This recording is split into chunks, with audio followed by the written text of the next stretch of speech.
여러분 안녕하세요. 세계금융권 골든클럽 원장 정기준입니다. 국내 주식시장이 이번 주 너무 많이 떨어졌습니다. 물론 계속 기대들은 다음 주는 반등할 것이다, 다음 주는 반등할까, 이런 기대들이 계속 좀 있었었죠. 최근 몇 주간이요. 그런데 이제 어떤 계기들, 특히 뭐 FOMC가 불확실성이었다면 그 불확실성이 제거가 되니까 그 불확실성 제거를 통해서 시장은 반등을 모색할 것이다, 이런 기대들이 있었지만은 사실 연준도 그런 기대가 있을 것을 우려를 했을 거고, 또 자산 가격이 원체 튀는 것에 대해서 좋아하지 않다 보니까 또 금리 인상 속도를 늦출 수 없다, 계속해서 멈출 수 없다, 조금 더 강한 어조를 퍼부었습니다. 사실은 FOMC에서 금리를 올렸던 것보다 오히려 그거보다는 시장에서는 그 이후에 연준 위원들의 그런 발언들에 더 신경 쓰는 듯 했었고요. 그것과 더불어서 여러 가지 우려들이 계속 좀 쏟아졌던 것 같아요. 경기 침체 얘기가 나오다 보니까는 또 금리는 폭등하는데 경기 침체가 나오게 되니까는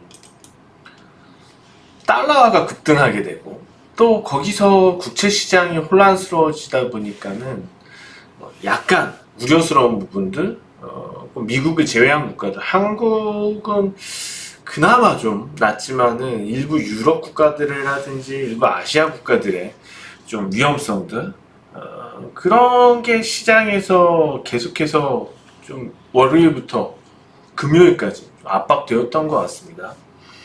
코스피 흐름 같이 보실 텐데요. 코스피 흐름을 보시면 참 답답하죠. 네. 오르는 날 찾기가 힘듭니다. 계속 하락입니다. 지금 뭐 올라봤자 아주 뭐 수폭이고 그런 흐름이 연속되었었는데, 지금 제가 생각하는 부분은 시장은 아마도 오늘 시장, 그러니까 금요일 시장에서 저점이 나왔을 가능성이 매우 높다 분석을 하고 있어요. 먼저 반대 매매를 비롯해서 투매 물량의 소화입니다. 지금 물론 그냥 우리가 기술적인 차트로 모든 걸 판단을 할 수는 없지만, 사실상 그냥 투자 심리만 놓고 봤을 때, 단순히 그냥 투자 심리로만 놓고 본다면은 사실상 그렇게 좋지는 않았었잖아요. 이 금요일 시장도 투자 심리가 좋을 리가 없었죠. 네. 그런데 보게 되면 오전장에서 사실 한 차례 투매가 더 발생을 했었습니다. 근데 이제 물론 가격을 올려놓지는 못했었지만은 시장에서 흘러나오는 이런 투매 물량들이 소화되는 게 보였거든요. 그러니까 이 얘기는 만약에 이틀 전이었다면, 아니면 사흘 전이었다면 이게 소화되기는커녕 오히려 무너졌을 때 패닉이 있었겠죠. 그러면은 무너졌을 때 패닉이 있으면은 저가 매수세가 나타나기보다는 실질적으로는 투매에 동참하는 그런 게 더 많이 나타나면서 더 밀렸겠죠. 오늘 한 뭐 3%, 4%가량 폭락하는 흐름이 나타났겠지만, 근데 이제 장중에 이런 것들이 흡수가 된다는 것은 실제로 저가 매수를 생각하는 수급이 늘었다는 거거든요. 그럼 다음 주는 분명히 달라질 수 있다고 판단이 돼요. 그러니까 최근에 이번 주의 금융시장 동향이 좀 지난주 FOMC 이후에 반대되는 매물들이 흘러나오면서, 위험관리성 매물들이 확 몰려 나오면서 채권 시장부터 뭐 전반적으로 다 금융시장 자체가 불안했어요. 그것에 대해서는 제가 이제 환율을 볼 때 항상 신경 써서 봐야 되는 부분은, 환율이 리스크를 얘기한다는, 특히 한국 시장에서의 환율은 금융시장의 전반적인 리스크를 얘기한다고 그랬잖아요. 그동안은 그냥 달러가 강했다면은 이번 주에 환율이 올랐던 부분은 좀 달라요. 이번 주에 환율이 올랐던 부분은 철저하게 금융시장 리스크 때문에 이렇게 좀 올라왔던 거예요. 근데 그 리스크도 지금 보시면은 금융시장에서는 주춤했죠.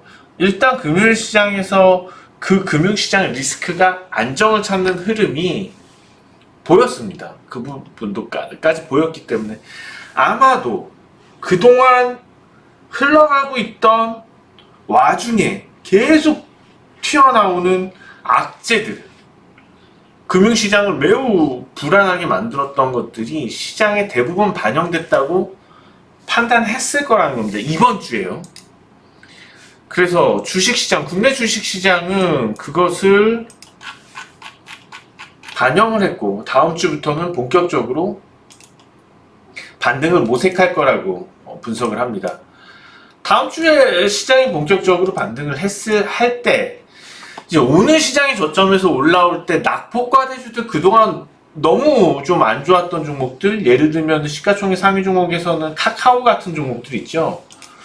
그런 종목들이 반짝했습니다.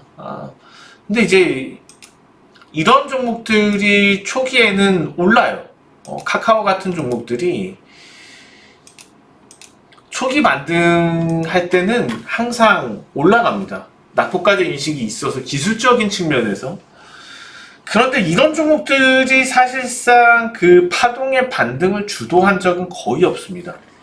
그러면 파동의 반동을 주도했던 건 어떤 종목들이냐?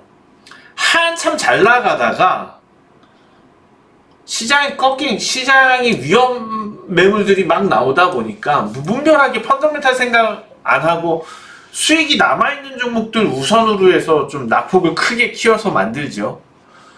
그런 쪽의 종목들이 다시 갈 가능성이 높다는 겁니다.